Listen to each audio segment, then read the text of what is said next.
And give me a second here. All right, we are live. Kelly, say something real quick. I'm here. Okay. Okay, it's working. Okay. Sometimes the broadcast takes a minute to load up. Welcome back, YouTube. Today is election day, and boy, do I have a special for you. I have here with me as my guest today, Kelly Korshak of iFlip Invest, former hedge fund manager, managed billions and billions of dollars in his heyday. And he is joining us today to comment on this very strange year that we've had so far, and consequently this very strange unique type of election and what that has in store with us in the markets, both short term and long term. So Kelly, Mr. Kelly Korshak, thank you for joining us today. You're welcome, Aaron. It's good to see you again, as always. As always, yeah. So we were chatting just before we went live, and I love what you said about, like, you're just gonna kick back and watch this unfold like it's the Super Bowl or something. Like, that's how you're kind of viewing this, right? Sure seems that way. It seems a lot like a football game where, you have the Democrats versus the Republicans, the donkeys versus the elephants, and the donkeys versus the elephants is probably the correct metaphor in this election. Yeah, it's certainly what I've heard. We in this past election run or election campaign, we had our first Asian candidate actually campaign, Andrew Yang. He obviously dropped off a few months ago, but I paid close attention to him because I really liked his message. But I also he's Asian, so I got to be. I was interested to see how he would pan out. He said something that was very interesting, and I think that's pertinent to our conversation today. Somebody asked him, how would you characterize the presidential debates and campaigning for presidency? And he said, he smiled, and he said, you know what? It's a lot like a WWE Raw competition. Like it's scripted, it's a show, there's a lot of flair, you have all the players that they know what they're gonna do, and you know what each other is gonna do and everything like that. What are your thoughts on a comment like that, especially since you're thinking it's like today this is a kind of a Super Bowl kind of conversation Obviously today? I would agree because as just mentioned, this is something that looks like a battle. It's instead of a battle to see who's the victor in the ring, this is a battle to see how a whole country moves forward. Regardless of outcome, there is a mandate here. Mm-hmm. So, normally, what I thought Yang was right about is that this is literally a battle of two teams that actually don't like each other. Before, there used to be civility in it, and even in the NFL or in baseball and other sports, there's civility and respect for both sides. And so this one, the truthful part is, it is like a football game or a world wrestling match, but the difference is that there's actual acrimony between the participants. They literally feel that the other is bad for the country. So there's a lot more at stake, and for the losers. There's, in a way, this is something where there's not going to be a clear winner.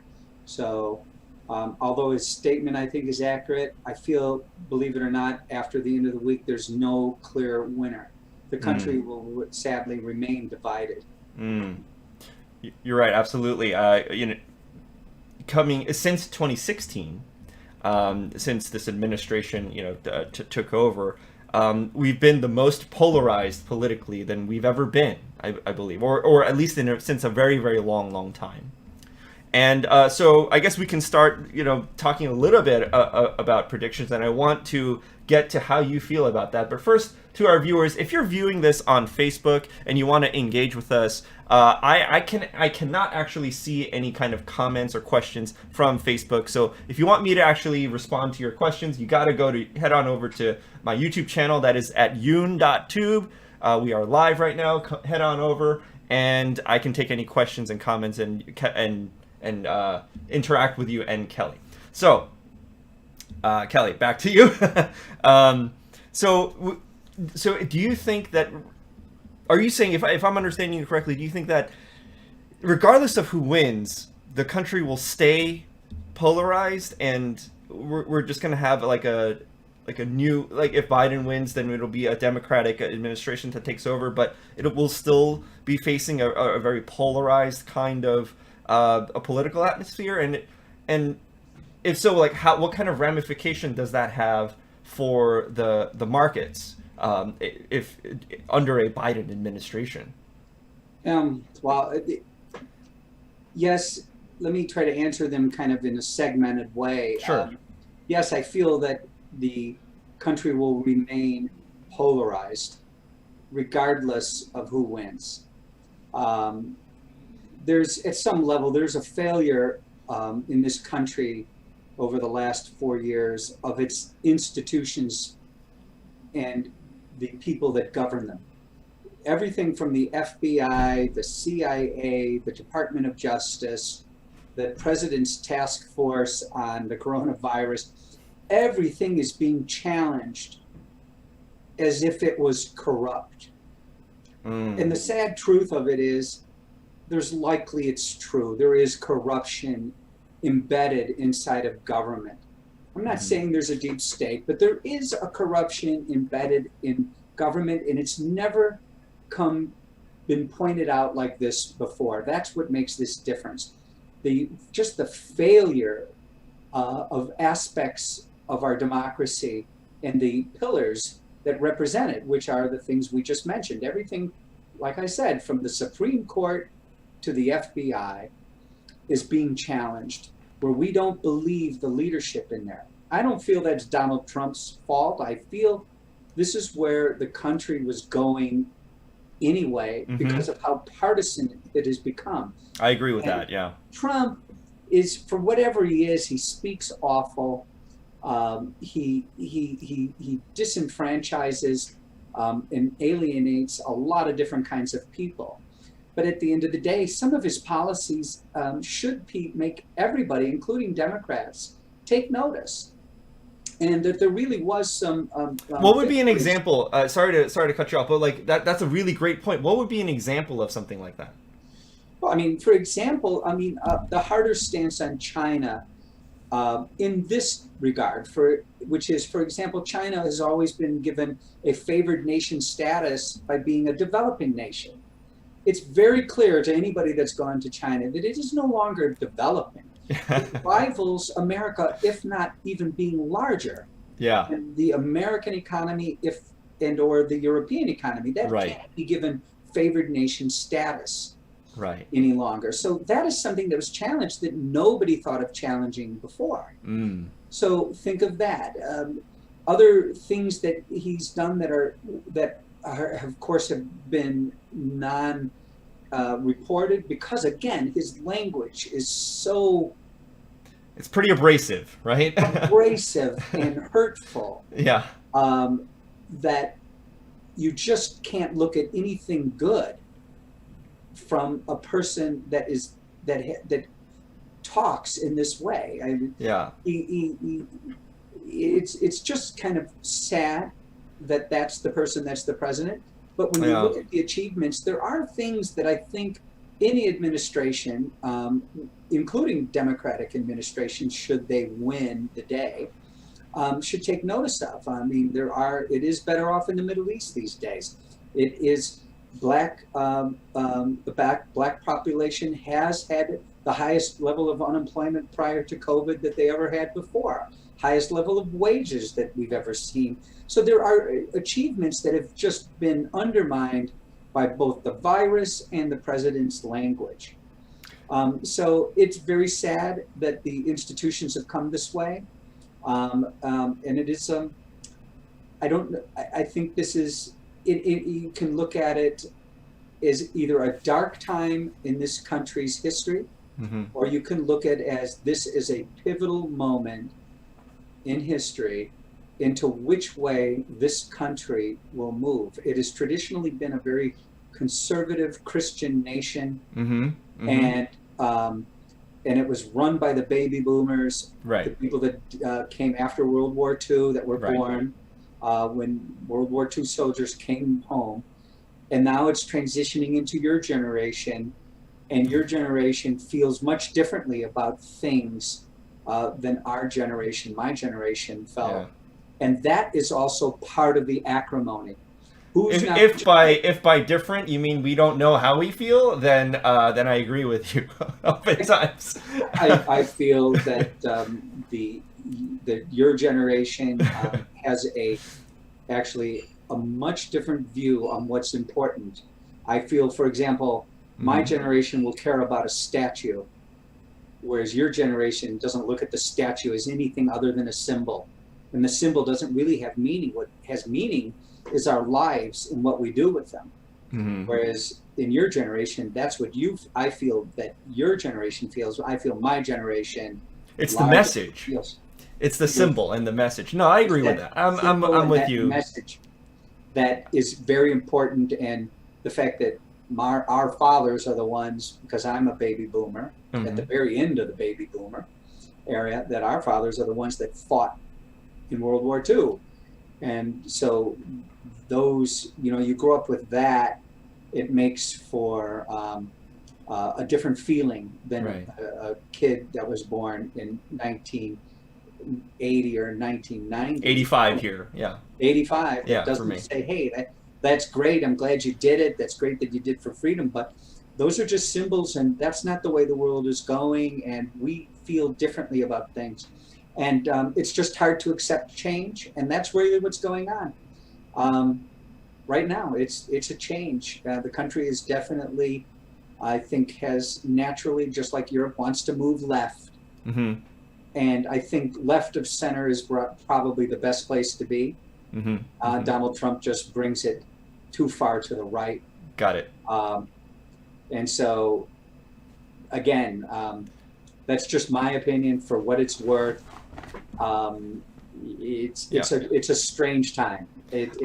I'm totally with you in the sense that I remember back in January when the whole debacle with General Soleimani, when he was killed, and it was like people were throwing around terms like World War III, and maybe that during those 2 days, and I know that the S&P futures crashed really, really, really violently for that one night, and we were just like, what is going on?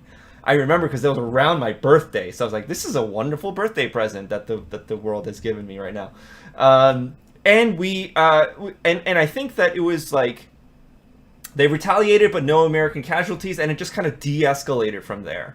And to me, I'm not really political at all, but to me that was something that was like, wow, we dodged a bullet. I think maybe more savvy political pundits and experts might have a different kind of opinion on that. But to me, at least from the from a trader's perspective, from a market perspective, it kind of stabilized very, very quickly. And then we had the COVID crash like a month later, like literally just a few weeks later. But for that brief time period, we were like, oh wow, okay, it felt like we dodged the bullet, and I think that maybe that kind of thing gets swept under the rug because of what you're talking about with Trump's abrasive language, his demeanor, and the kind of thing that the internet likes to hate on him for. Right. It's actually not having Soleimani being killed in this country's mind was something that was a fight against future terrorism and Mhm. a way to retaliate against Iran that Mhm. that the Iran nuclear deal was not a good deal. They're still sponsoring terrorism, and yet the country was paying Iran to be able to not make nuclear weapons. Right. Trump has such a different way of looking at things that he essentially has literally torn down so many deals. That being said, I mean, some of those deals were really, truly bad.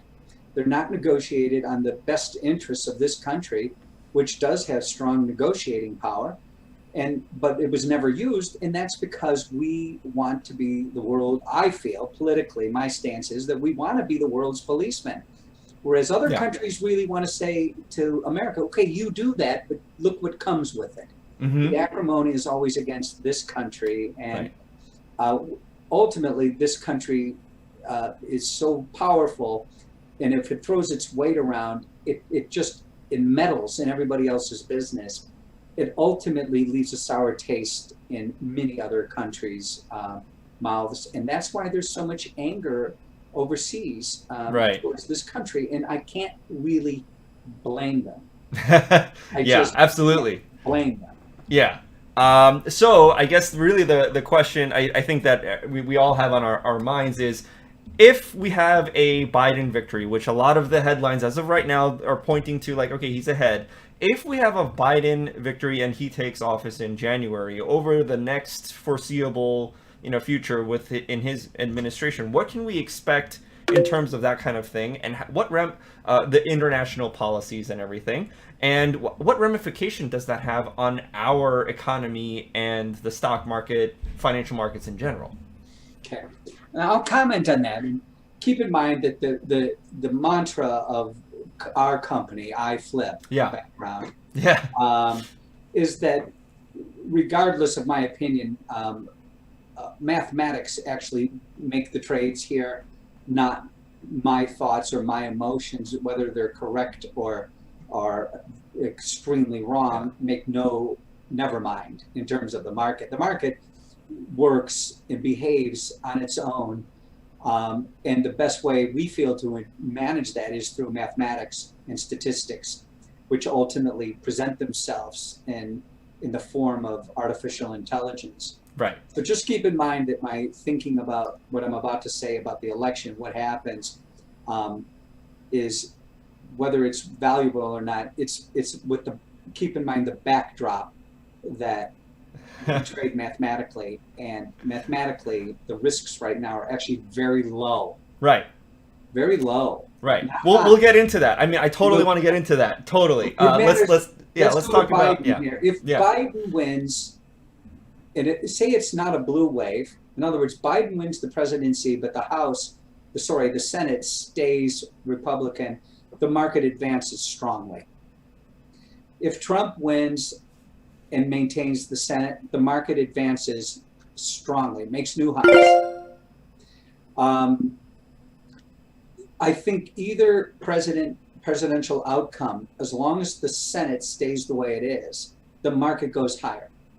The danger here is that if the Trump wins but they lose the Senate, that's going to create consternation, because remember, they tried to impeach him again. They can take it a little further the next time, even though they won't win because they need 2/3 of the House and Senate in order to impeach him. They may try again, and that doesn't help the market generally. So that's number one. If there's a blue wave, I think initially the market goes higher. In other words, that Biden wins and gets the Senate. But initially the market goes higher. But soon after, I feel the market will run into trouble. And the simple reason for why the market would go higher is no matter who wins, the odds favor a higher market. Because whoever wins, there's still going to be massive stimulus put into the market, regardless of who's the president. Right. And so with all that stimulus, all the stimulus that hasn't yet to be put into the economy from the first round of stimulus, all the money that's sitting on the sidelines from investors that don't really know what to do, combined with a Federal Reserve that has low interest rates, never fight the Fed, remember? Right, exactly. Too many winds that are blowing north for stocks. So therefore, stock market goes higher. A vaccine will come regardless of who's the president. and that means once the vaccine comes out, people will take it, regardless of what it is. People will take it, and once that occurs, oil prices and entertainment stocks and restaurants will start to reopen, and there could be some explosive changes and increases in value. And these beaten up stocks like Exxon or AT&T or Carnival Cruise Lines, there's a lot of value out there once the vaccine comes. Right. Regarding the vaccine, real quick, I was talking about this actually with Bonnie, right? And for those of you who don't know, Bonnie's my girlfriend. Kelly knows her well. We're all friends here. And I was like, when the vaccine comes, and because she was like, I don't know, the vaccine is not trustworthy or whatever. I'm like, and my comment was, you know what? I don't think it really matters, because when the vaccine comes out, people might not all take it, but they'll behave as if they did. So they'll behave as if all of a sudden, like, people around them have, the herd immunity, and they will book trips and all the everything that you mentioned, like, will. I'm with you on that, but I think it's like you might get it. You might get that behavior from the market, from the consumers, even if they didn't take it. And also just keep in mind, again, no matter who's president, Biden or otherwise, the issue that Biden has used for to advocate why he should be the president is that Trump, a large issue is that he mishandled the virus. Right. But at the end of the day, what we've learned is that the virus is not deadly. Right. It's simply not deadly. Yeah. It is about 3 times worse than the flu.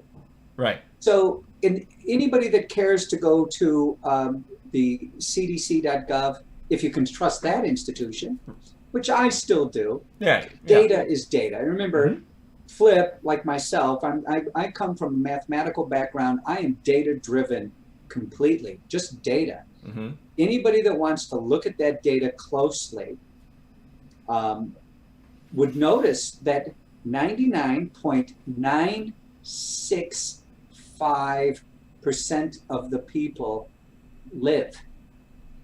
So it's very discouraging and disheartening when everybody talks about the 250,000 people that passed. But you have to remember that 99.95% or 330 million people still live. Right. It's the way that the information is conveyed, right? Because it's like, if you were already sick and you were already very vulnerable to any kind of sickness, at all, and then you got COVID, then all of a sudden it's not a correlation anymore, it's a causation. That's correct. And keep in mind, remember, most of the deaths that occurred early and that affected the market and the language of politicians occurred when doctors didn't even know the correct therapies. Nowadays, the therapies are already good. Mm-hmm. And you saw a statistic, it's been mentioned that 85% of the people that catch it, they're not dying. You see 70-year-old people, the ones most at risk, they're not dying because the therapies are so much better. The doctors know you don't put people on ventilators. You don't do the things that we did at first. So actually the lethality rate will come down. And by the way, I do have experience in this kind of data, because this is something that every stat student would look at, is the way a virus spreads, its lethality, its spreadability. These are the test questions you would have in most stat classes that are even in an undergraduate level, that you would have to take and manage these kind of questions of how to answer data questions with the spread versus lethality of a virus. They're just common questions. And this is proving so much that I think at the end of the day, 10 years from now, we'll look back at it and we'll realize this is no worse than the flu. And it'll be given to, we'll get, with our flu shots that we get every year, if we can trust those, Yeah, right. that you'll see that the coronavirus would be one of the items that are in that vaccine. Keep in mind that flu shot is just a vaccine against 5 different strains of the flu. And once this vaccine for the coronavirus is out, it'll be just another strain that they give you a flu shot for. Mm-hmm. And that's how this will unwind itself. And we'll look back and realize we did mishandle this terribly. The whole world did. Right. I think Asia probably did a much better job. Mm-hmm. But at the end of the day, I think we've mismanaged it. So going back to politics and the market, at the end of the day, blue wave is more dangerous, but I do see higher equity prices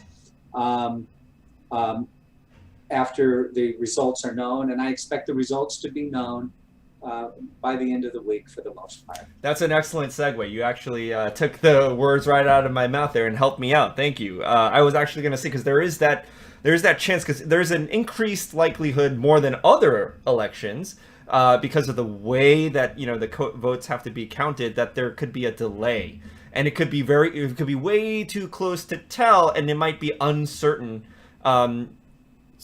I mean, I know that you're saying not more than a week, but there's chatter around about it could be weeks of like uncertainty. I guess that would be very, very short term, but if the unlikely event that happens, and there's a lot of uncertainty, what do you think how does that unique scenario impact the markets? Oh, it really doesn't. Keep in mind, uncertainty only matters if you thought if one result would be good for the economy and the other result would be bad. Right. My scenario is that either candidate winning is going to be a good scenario for the stock market as long as the house stays steady. If it's a blue wave, there's more of a problem. Mm-hmm. But if the Republicans hold the Senate and Biden wins or Trump wins, I don't see there being a lot of disconnects. There will be a lot of disappointment. I mean, I've seen throughout the country, they're boarding up windows with the anticipation of rioting. I really don't see that. Right. I think that's really off. Yeah. I think the country wants this over. Right. As much as they want coronavirus over. Right. And there's going to be disappointment. There is no doubt from one side or the other. But that doesn't mean that the market won't go higher. And that doesn't mean, and there's no doubt that a vaccine comes, and with a vaccine coming, that does mean a return to normal in a lot of other ways. And there's a lot of stocks out there that have been destroyed. And all of our oil stocks for oil one, stocks have been beaten up like crazy. You want that. That is a bargain basement price. Buy it. Because these oil prices will not stay here. They're going to go way higher. And the market's going to really advance there. It's really hard for me. I had a call the other day, I'll tell you anecdotally, ExxonMobil. I've been personally a buyer since underneath 40. It's now sitting at 33 and a half. Yes, so that's down about 20%. But I got a 10% dividend on it at 38. When someone says, should we sell that? Should we sell that? And many people have had me. I say, double up and go long, buy more. Mm-hmm. Because you're seeing a price that's a dislocation. Mm-hmm. Now, if you're a green investor, I get it. You don't buy it. But if you're trying to make money and get a dividend, I can't see a better place where you have so much upside potential plus a dividend. Where are you going to get 10%? If they cut the dividend, fine. The stock will go up because they'll just retain the cash. And they're still paying the dividend. It shows you the strength of the balance sheet of a company like Exxon. Right. So we're in really unique times. Market's going higher, folks, in general. Perfect. And so lastly, I guess you already kind of touched upon it, but I'd like to address it head on because we did talk about iFlip, which is, the AI-based automated trading automated trading platform that you and Randy have co-created here. Yeah. And for those of you who don't know, who are just tuning in, for the very first time, there's a link in the description below for you to get this app for free. It literally buys and sells stocks for you, and it knows when to get in and when to get out, which is like, that's the hardest thing for even professionals to accomplish. And you have Kelly's hedge fund experience and mathematical statistical expert brain driving that kind of intelligence. So in that app, and bringing that back to you, are we expecting any kind of big adjustments to be made? I can already kind of piece together based on what you're saying, but are any adjustments to be made in the AI or any of the preset smartfolios going forward? Any surprises that we need to be bracing for? No, nothing like that. Okay. But here is just a lot of people have to wonder, and I think maybe I'll spend about a minute here Sure. explaining our AI vis-a-vis algos.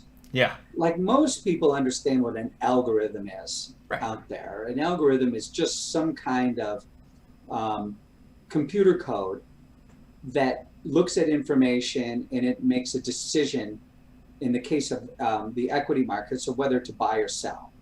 So Just like a fancy if-then statement kind of thing. it is exactly right. It's a conditional statement. I mean, if people have Amazon Alexa, for example, and they build a routine, Mm-hmm. a routine just says turn on the lights at 7 o'clock and turn them off at 7:15. Right.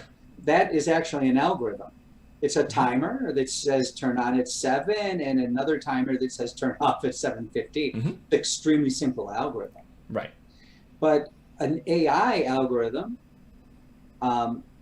is something that says, might be turn on the lights at dawn, at dusk, and turn them off at dawn. And that means, hey, something has to go out there and, for example, test a clock and say, what does the clock say that dusk is in Phoenix, Arizona? And say, okay, that's when I'll trigger. Mm-hmm. And vice versa, when is dawn, and that's when I'll trigger again. Mm-hmm. AI, as used in the stock market, and is the way we use it, is a Bayesian approach, which means we are building frequency sets. We are building data sets on how to bet and when to bet and when not to bet, when to press a bet, when to take off a bet. Mm. So what we do with AI is inside of our software, which makes it unique, is there is an underlying algorithm that is very simple that it looks at, but AI comes in and adds these frequency pieces to say, okay, the algorithm says to buy, but the AI says, is this a good buy given how many times we've seen this type of buy signal before? Mm-hmm. Well, we've seen 20 of these buy signals before, and 13 of them have been successful. And if those 13 that were successful, the magnitude of the move, in other words, how much money they made, Uh-huh.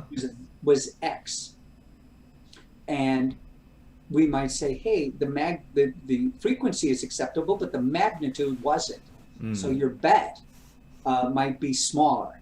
Mm-hmm. So what AI does is it's looking at the underlying algorithm and then applying some statistics as to if this particular bet or signal from an algorithm is good or bad. And by the way, the quality of that signal, how good is that signal? How bad is that signal? Mm-hmm. How much reliability do we have? And we look at a lot of data. So that is what AI is to us. If you look it up, if those people out there that know it, look up Bayesian statistics, and you'll see it's just really an ongoing frequency chart. And it's a matter of applying that information from that frequency distributions of different events, the quality of the trade, the number of winners versus number of losers, anything we might study, and then applying that to the underlying algorithm. So that's what we're doing. And so far we found success in it, and Very much. it's always learning and it's always changing. Mm-hmm. And new data that comes into the market does affect the algorithms at the end of the day. But right now, no, I'm not seeing any changes in it, because it's designed to change itself. Nice. Yes. So I mean, I learn something every time when I talk to this guy. Everyone like this is one as much it is for me as it is for everybody watching. But if I'm understanding you correctly, the difference, like an algorithm, is as I said before, is just a simple like if then statement. If price falls from wherever it is now from 150 down to 100, buy. Right? That's an algorithm. Whereas what you're talking about is a little bit more complex because it measures the quality of, well, okay, now that the price hit 100, let's determine how good of a, not all prices are equal is what I'm hearing you saying. You're like, okay, now that the price hit there, like let's determine how much we should buy and how aggressively we should buy into it. That's right. Those are questions that the average investor doesn't even know to ask. Unless they're keeping track of it themselves and they would think there's a value in it. I Yeah. would recommend people, if you want to, is to study something, if you're interested in knowing how the best do it, Mm-hmm. is you would study betting strategies and that you might use in Las Vegas. But the thing to study is something called the Kelly criterion. By the way, not Kelly me. It's the Kelly at Bell Labs that invented this concept of, for example, Yeah. and he wasn't, he was fiddling around because he liked to trade the stock market, but he was a Bell Labs scientist. Mm-hmm. And there's a bunch of mathematics in there, but it basically is saying, how do you bet successfully based on the probability of your last bet or the last 10 bets? If you look at that, you'll see a great deal into what our AI does. It's a little, you do have to know some math on it, but I think for those out there that know their math, look at that and you'll see that's what we've developed on. More than happy to share it because it is, if you know what I'm talking about, then you might be able to do it yourself. Awesome. And lastly, let's finish up with there were a couple of questions that came in, and this one is actually from Raj, who is asking. Yeah, he's a friend of mine from. This came in from Instagram. So if with vaccines lending a boost to the pharma sector, I'm wondering if the money managers have an outlook on the pharma market volatility. Any comments on the pharma sector? None. I don't feel that the pharma I don't want to make any bets on any of that. COVID is no more than a flu at this point. You might want to look at some of the companies that distribute it. But those there are distributors for the for flu vaccines. Maybe there's a value there, but no, I don't feel the pharmas are a good bet. That's already dated. So I think there's no value there. Yeah, Nothing to look at. I think that's been run over. I actually anticipated that might be your answer, considering that since COVID. In February, March, you've created two smart folios that were designed specifically to recover from the COVID crash, and neither one of them had any kind of biotech or pharma exposure or philosophy. And I was like, so I suspected, if I was a betting man, since we're talking about betting strategies and whatever, I would bet like, well, in Kelly's COVID recovery smart folios, they don't exist, so I would have guessed the same thing. And I'm assuming that's why you kind of already anticipated that back many months ago, and that's why those stocks don't exist in those portfolios. And I would also point out that I remember early on, Jim Cramer on CNBC built a kind of a COVID pharma little portfolio. Did he?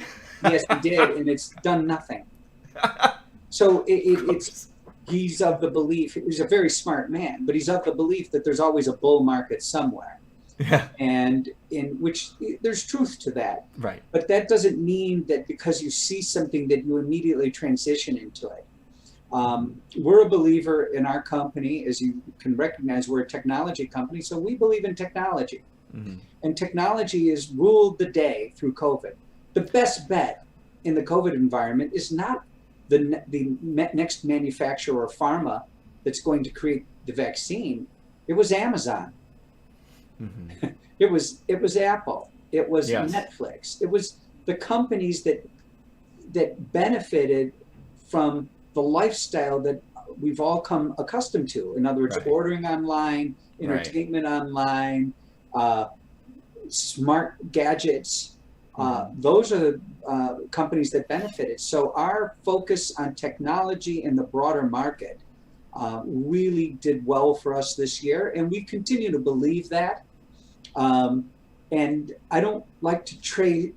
I'm a firm believer that you don't chase a shiny car. Mm. You know, I love Ferraris, but I don't need to drive one. What I want to do is drive the car that's steady and stable, and it always works. And right now, I feel those companies are strongly, firmly technology companies, and I think they'll remain so over the next 3 to 5 years. And they too will transition in time, but not yet. There's plenty of room for those to go. And there is a Smartfolio in the iFlip app with that exact kind of paradigm, right? Half of the 50% of invested into the S&P, and the other 50% into the top high beta. Take the high beta FANG stocks. FANG stocks. And nobody right? can argue that those FANG stocks, also, by the way, created the acronym created by Jim Cramer, has been the way to go. And right. anybody that wants to bet against those is making a real dangerous bet. You're betting against very smart people that are ahead of the curve in not only just technology, but in measuring where the country and the world is going in terms of information and devices that get that information to them.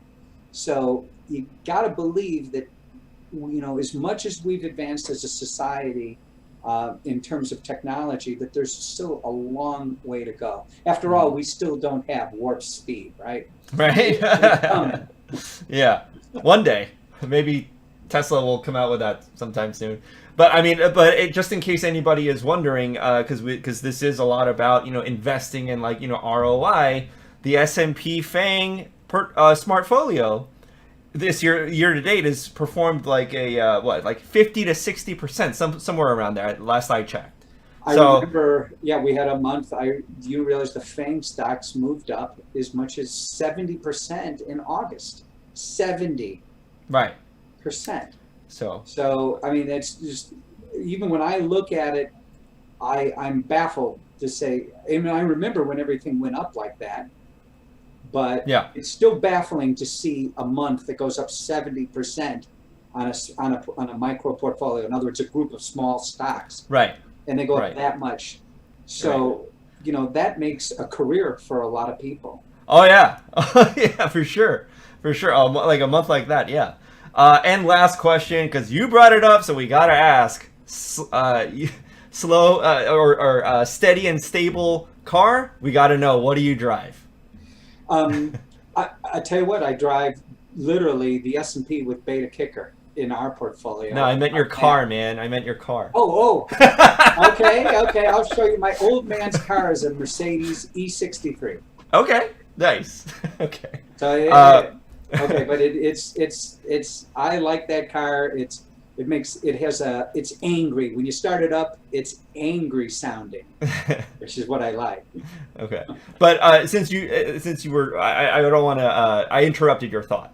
You did say that you like to drive, like in your own personal I own investments. You go S&P and the high beta kicker. So just a couple.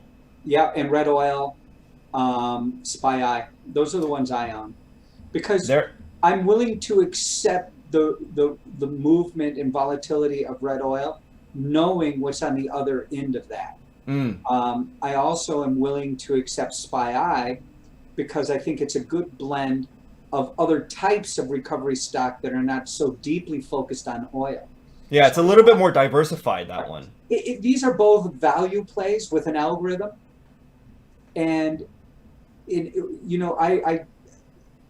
I'm not really a value investor. Mm-hmm. But when you see things that have dropped 70 to 80%, Right. you must own some of it.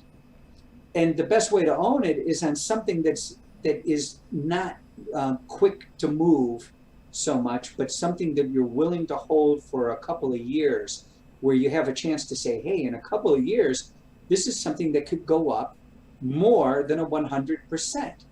Now, there's not often times when you're in an investing environment where that was true. That certainly wasn't true in January of this year, but it has been true since March of this year. Yes. And Yes. so, yes, it's since March, Mhm. April, it's 6 months later, and they haven't really moved much, but that vaccine isn't out yet. Right. And they're trying to move higher. Matter of fact, they just went down recently because the second wave is occurring around the Yeah. world, Yeah. Yeah. Yeah. and that's punished them again. But eventually, the vaccine comes out, and then what's the reason to make them go down? Oh, everything's out of business. So Disney's out of business. No. Exxon's out of business. Carnival Cruise and all of these. So there's no more cruise lines. I mean, the old people have to do something. So you need those cruise lines. So bet on those old people to spend their money.